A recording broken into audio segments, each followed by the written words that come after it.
A paz do Senhor, queridos, tudo bem? Como vocês estão? Eu louvo a Deus por podermos estar aqui juntos novamente nesse dia, neste domingo, primeiro dia da semana, dia do Senhor. Eu louvo a Deus por podermos estar juntos novamente nesse dia, aprendendo da palavra, nos alimentando, e vamos orar para começar a nossa aula, amém? Senhor nosso Deus, ó Deus, nós queremos te render todo louvor, Senhor, toda glória, bendizer ao teu nome, porque tu és um Deus santo, poderoso, um Deus maravilhoso, um Deus de bondade, de misericórdia, de amor, que nos alcançou para o louvor da tua glória, nos transformou segundo o teu querer, Senhor, para uma obra destinada, Senhor, para o louvor da tua glória, Senhor. Ó Deus, nós queremos te dar louvor nesta manhã e pedimos a ti que o teu Espírito seja sobre as nossas vidas, Senhor, para podermos ouvir a tua voz, Senhor, a voz daquele que fala conosco em espírito e em verdade, Senhor. Ó Deus, que toda a inquietação humana, todo comichão, Senhor, seja repreendido na autoridade do nome de Jesus. E, ó Deus, que possamos estar de coração presente, Senhor, inteiro, diante da tua presença, Senhor. Dá-nos a tua bênção e a tua graça nesse dia. Para a tua glória que eu oro, no nome de Jesus. Amém. Queridos, nós começaremos a nossa aula. Hoje o nosso tema é uma vida transformada. Aquele personagem que nós iremos utilizar, é um servo de Deus, é o apóstolo Pedro. Nós falaremos um pouco sobre a sua vida e nós falaremos em duas partes. A primeira parte nós falaremos até o momento da crucificação de Cristo e a segunda parte, daqui na nossa próxima aula, nós falaremos da história de Pedro, né, daquilo que Deus fez através da vida dele. Então nós começaremos a nossa aula lendo o nosso versículo-chave, que já está na capinha do vídeo, né? A parte B de Lucas 22:32, quando ele diz: quando te converteres, confirma teus irmãos.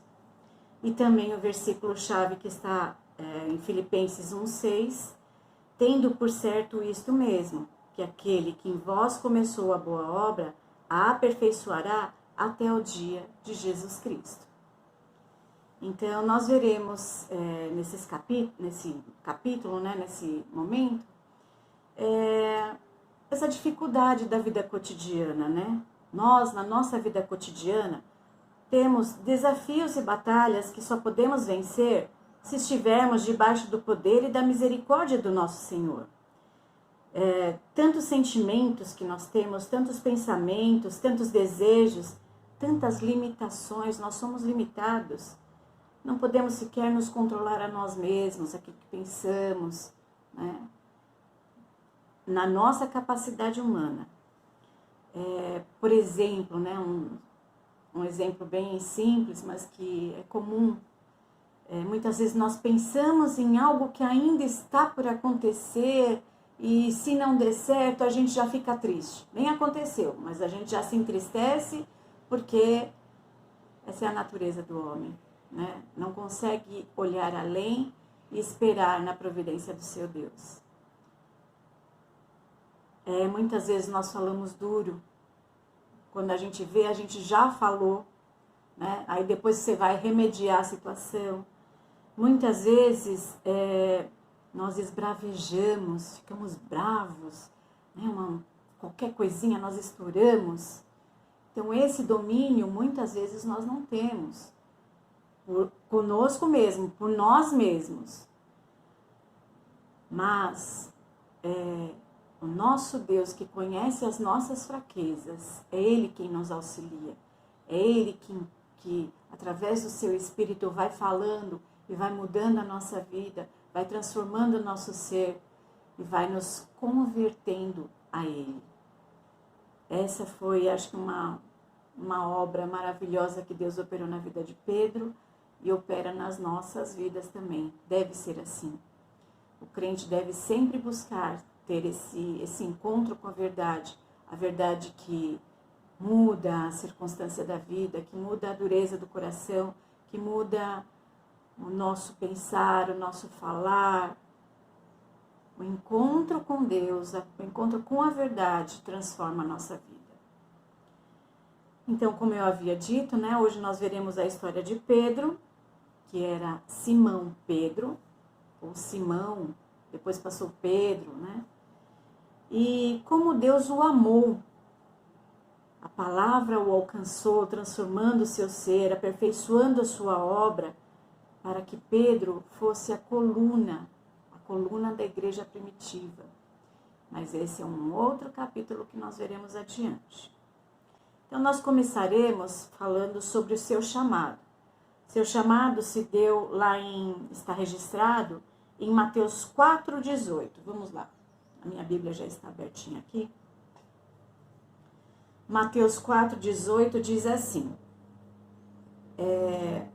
Vamos ler do 17 em diante. Desde então, começou Jesus a pregar e a dizer: arrependei-vos, pois é chegado o reino dos céus. E Jesus, andando junto ao mar da Galileia, viu 2 irmãos, Simão, chamado Pedro, e André, os quais lançavam a rede no mar, porque eram pescadores. E disse-lhes: vinde após mim, e eu vos farei pescadores de homens. Que maravilha, né? Eles viviam numa cidade litorânea chamada Cafarnaum, que fica ao norte do mar da Galileia. Pedro era um galileu. E diz a palavra que Jesus pregou essa palavra, né? A primeira palavra, arrependei-vos, porque é chegado o reino dos céus. O próprio Jesus dizendo isso. Então, eles largaram as redes. Aqui no versículo no 20 diz: então eles, deixando logo as redes, seguiram-no. Deixaram aquela profissão do cotidiano deles, da vida comum deles, e passaram a seguir a Cristo. A caminhada com Jesus. Isso foi para Pedro, e depois vieram os outros apóstolos, né? 12 apóstolos no total. A caminhada com Jesus. Os 12 apóstolos começaram a ser instruídos por Jesus, né? Então, essa história está lá em Mateus 10, verso 1 ao 8. Diz assim a palavra. E chamando seus 12 discípulos, deu-lhes o poder sobre espíritos imundos para os expulsarem e para curarem toda enfermidade e todo o mal. Ora, os nomes dos 12 apóstolos são estes. O primeiro, Simão, né? Novamente. Chamado Pedro, e André, seu irmão, Tiago, filho de Zebedeu, e João, seu irmão, Felipe, Bartolomeu, Tomé e Mateus, o publicano, Tiago, filho de Alfeu, e Lebeu, apelidado Tadeu, Simão o Zelote, Judas Iscariotes, aquele que o traiu. Jesus enviou estes 12 e lhes ordenou, dizendo: não ireis pelo caminho das gentes, nem entrareis em cidade de samaritanos, mas ide antes as ovelhas perdidas da casa de Israel. E indo, pregai, dizendo: é chegado o reino dos céus. Curai os enfermos, limpai os leprosos, ressuscitai os mortos, expulsai os demônios. De graça recebeste, de graça dai. Essa era a instrução para os discípulos, né? Essa obra maravilhosa, né? De uma vida de poder libertar almas do cativeiro de Satanás, de curar um corpo doente, de trazer, deixar um corpo de um leproso sadio, ressuscitar os mortos. Olha que obra gloriosa. Não é para qualquer um, né? E não é de qualquer forma. Então, ele foi instruído dessa maneira. Pedro sempre, na maioria das nossas leituras aqui, ele sempre vai estar listado como o primeiro da lista. Em seguida, né, Jesus muda o nome de Pedro. Ele se chamará, aliás, muda o nome de Simão Pedro, né? Simão, que quer dizer ele ouve, ou aquele que ouve. Em seguida, Jesus muda o nome de Simão. E ele passa a ser Pedro, ou Cefas, que quer dizer pedra. Isso está lá em Mateus 16, versos 17 e 18. Vamos lá. E Jesus, respondendo, disse-lhes: Bem-aventurado és tu, Simão Bar-Jonas, porque não foi carne e sangue quem te revelou, mas meu Pai que está nos céus. Pois também eu te digo que tu és Pedro, e sobre esta pedra edificarei a minha igreja, e as portas do inferno não prevalecerão contra elas. Então veja, no versículo antes ele diz assim: E Simão Pedro respondendo disse: Tu és o Cristo, o Filho do Deus vivo. Ele reconheceu que Jesus era Filho de Deus vivo, do Deus vivo. E aí então Jesus ficou maravilhado com isso, disse: Olha, Pedro, tu és pedra, sobre esta pedra eu edificarei a minha igreja, porque você creu, né? Essa pedra é parte da rocha, ela é extraída da rocha, de uma rocha. Quem é a rocha? Jesus é a nossa rocha. Então Pedro fazia parte da vida de Cristo, Cristo estava nele, ele reconheceu, né? Havia ali naquele momento cultos a deuses pagãos. Então, muitos adoravam aos deuses gregos, aos deuses romanos, mas Jesus, questionando aos discípulos, ele perguntou assim: quem dizem que eu sou? Só Simão, no caso Pedro, respondeu: tu és o Cristo, Filho do Deus vivo. Isso agradou a Deus. Então ele diz que Simão seria aquele que edificaria a igreja sobre este fundamento, né? Sobre esta rocha. Havia um ministério glorioso destinado a Pedro, que mais à frente nós veremos. Uma outra parte da história de Pedro, ele anda sobre as águas, né? Uma história muito conhecida, que edifica muito a nossa vida, porque muitas vezes nós estamos como Pedro. Está lá em Mateus 14, do 28 ao 33.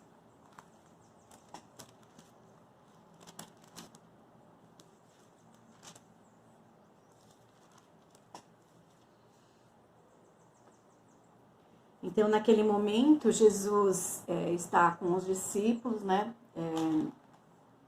pregando, anunciando a palavra, e diz a palavra que os homens foram com um barco bem no meio do mar. E esse barco com os discípulos começou a ser açoitado pelas ondas, né? Provavelmente não, a palavra diz que havia um vento contrário. Então fazia aquele movimento, né, de barco balançando. E diz a palavra no verso 28 ao 33, diz assim: Jesus apareceu ali, né, andando sobre o mar. Jesus, porém, lhes falou logo dizendo: Tende bom ânimo, sou eu, não temais. E respondeu-lhe Pedro e disse: Senhor, se és tu, manda-me ir contigo por cima das águas. E ele disse: Vem. E Pedro, descendo do barco, andou sobre as águas para ir ter com Jesus. Mas, sentindo o vento forte, teve medo e, começando a ir para o fundo, clamou, dizendo: Senhor, salva-me. E logo Jesus, estendendo a mão, segurou e disse-lhe: Homem de pequena fé, por que duvidaste? Pequena fé. Pedro andou sobre as águas, com muito medo. E ele ainda diz: Homem de pequena fé, por que duvidaste? Quando Deus dá a ordem, vem, não duvide. Essa é a obra. A palavra de Deus é verdade. A palavra de Deus foi lançada. Vem. Ele deveria ter ido com maior alegria, né, pulando sobre as águas. Mas não, ele não teve. A fé dele era pequena. Ele ainda precisava ser trabalhado, Deus precisava aperfeiçoar a obra sobre a vida dele para que ele cresce verdadeiramente que Cristo é o Filho do Deus vivo, como ele havia dito. Então, Pedro se aquieta, né? Pedro se aquieta. E eles subiram no barco. E o mar se acalmou. E aquele vento passou. E é glorioso isso, né? Porque nós vemos Deus sempre auxiliando a Pedro na sua fraqueza. Ele disse que Pedro era um homem de pequena fé, mas ele não condenou a Pedro. Ele olhou a Pedro com um olhar de bondade, ajudou a voltar para o barco. É assim que Cristo faz conosco. Ele conhece as nossas limitações, ele conhece a nossa fraqueza. Embora na nossa fraqueza nós sejamos aperfeiçoados e sejamos, é nesse momento que o poder do Senhor se aperfeiçoa em nós. Paulo diz isso, né? A minha graça te basta. Cristo dizendo para Paulo, o meu poder se aperfeiçoa na sua fraqueza. Então Cristo estava ensinando a Pedro esse segredo tão maravilhoso. Na última ceia, que Jesus está para ser crucificado, Pedro é avisado a respeito do intento de Satanás contra a sua vida. Isso está lá em Lucas 22, do 31 ao 34.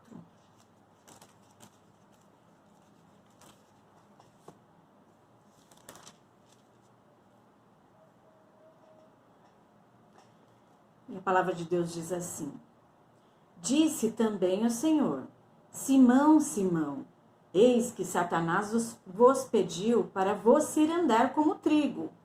Mas eu roguei por ti, para que a tua fé não desfaleça. E tu, quando te converteres, confirma teus irmãos. E ele lhe disse: Senhor, estou pronto a ir contigo até a prisão e a morte. Mas ele disse: Digo-te, Pedro, que não cantará hoje o galo antes que 3 vezes negues que me conheces. Olha Pedro aí de novo. Primeiro que Deus diz a ele, Simão, Simão, aquele nome comum que ele tinha, né? Aquele homem natural, que não conhecia as coisas espirituais. Simão, Simão, eis que Satanás os pediu para vos cirandar. Ele pediu para cirandar todos os apóstolos. E esse termo cirandar, como trigo, né, que ele fala, na época não havia máquinas agrícolas, é claro, né? Mas os homens trabalhavam com feixes de trigo e para tirar o trigo mesmo, eles tinham que pegar os feixes e bater com muita violência até que os grãos saíssem. Então esse grão, ele era batido sobre uma peneira, né? Caía pelas tramas somente o trigo, a palha do trigo e o joio que está junto do trigo. Lembram da aula do presbítero Maurício? Né? O joio não podia ser arrancado, ele estava junto do trigo, mas na hora que se malhasse aquele trigo, né, sairia somente o trigo. A palha e o joio ficariam na peneira, não cairiam naquele... Eles colocam como se fosse um lençol embaixo para recolher aquele trigo para que ele se transforme em farinha, né? Em alimento. Então, Satanás queria fazer isso com Pedro. Queria açoitar, queria provar a Pedro, né? Tentar a Pedro para ver o que sairia dele. Será que sairia trigo? Será que sairia alimento?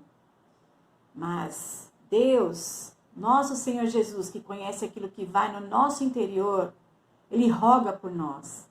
Então, Satanás, aquele acusador, aquele que intentou contra a vida de Pedro, ele se encontrou, ele se defrontou com o nosso intercessor. Cristo é o nosso intercessor. O maravilhoso Deus que conhece o nosso interior, que sabe das nossas fraquezas, que sabe aonde nós devemos ser trabalhados e aperfeiçoados. E ele diz na palavra, mas eu roguei por ti. Por que ele não rogou por todos os discípulos? Olha que tratativa maravilhosa de Deus com Pedro. Ele rogou por Pedro para que a fé dele não enfraquecesse, né? Não esmorecesse. E quem sabe, se Satanás fosse à frente com seu intento, Pedro talvez pudesse dizer, esse Deus não me interessa. Esse Deus está vendo minha dificuldade, está vendo o inimigo me afrontar. Não. Jesus sabia quem era Pedro, sabia a obra que ele teria para fazer. O nosso Deus é onipotente, onisciente. Ele conhece todas as coisas, ele tem todo o poder. E ele está aonde precisa estar. Ele é onipresente, ele estava junto de Pedro. O nosso Senhor está junto de nós, nos ajudando e nos reconciliando em todos os momentos. Essa era a natureza de Pedro, né? Recapitulando, né, nas partes anteriores, começa tudo quando ele diz, arrependei-vos, né? Até aqui, Cristo esteve junto de Pedro, mostrando as suas fraquezas e o auxiliando. Ele deveria se arrepender dos seus pecados.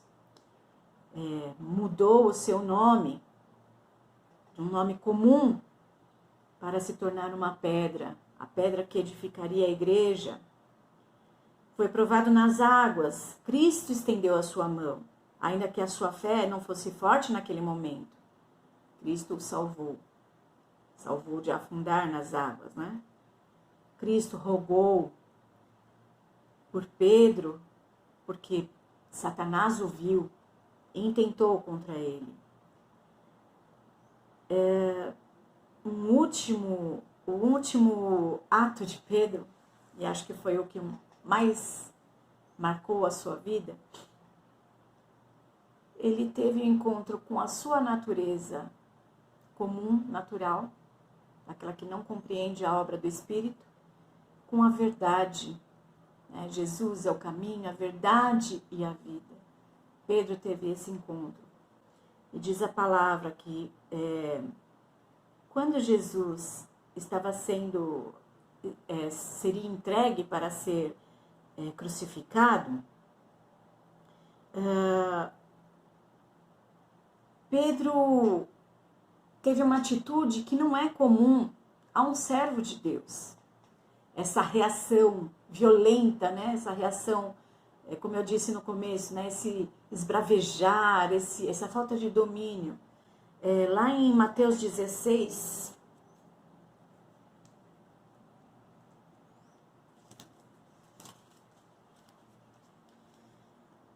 do 21 ao 23.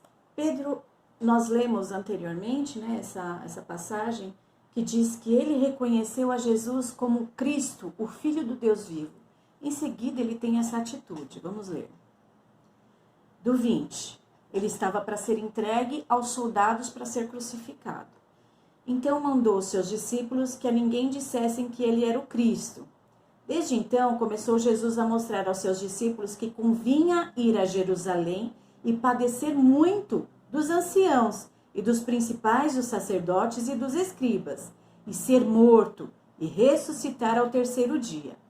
E Pedro, tomando-o de parte, então ele separou a Jesus, né, chamou no cantinho, tomando de parte, começou a repreendê-lo, dizendo: Senhor, tem compaixão de ti, de modo nenhum te acontecerá isso. Ele, porém, voltando-se, disse a Pedro: Para trás de mim, Satanás, que me serves de escândalo, porque não compreende as coisas que são de Deus, mas só as que são dos homens.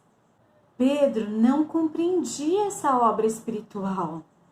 Era muito além daquilo que a mente dele poderia compreender, né? Poderia entender.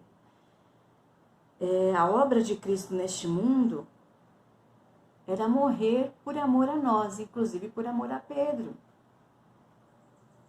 E ele não compreendeu, ele falou: não, Senhor, não diga isso, o senhor não vai morrer coisa nenhuma, por favor. Cristo diz, para essa obra eu vim. E ele ainda repreende a Satanás na boca de Pedro.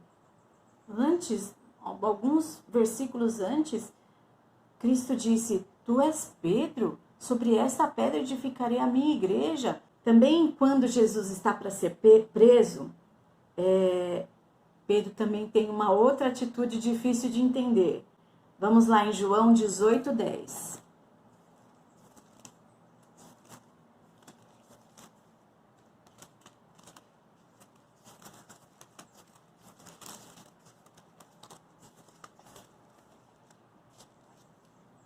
João 18, versículo 10. Então, Simão Pedro, que tinha espada, desembainhou-a e feriu o servo do sumo sacerdote, cortando-lhe a orelha direita. E o nome do servo era Malco.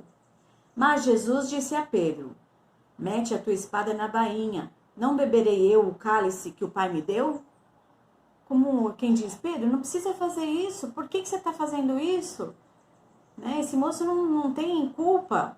Para esse momento eu vim, para ser entregue, para ser crucificado, morto, para a salvação da sua alma. E aí Jesus o repreende, não podia ter feito aquilo. E a última passagem é mais terrível. Vamos lá em Marcos 14.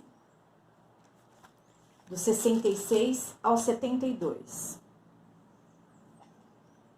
Quando ele nega a Jesus. Jesus já havia sido preso, já havia sido colocado diante dos homens do Sinédrio, julgado pelos homens do Sinédrio.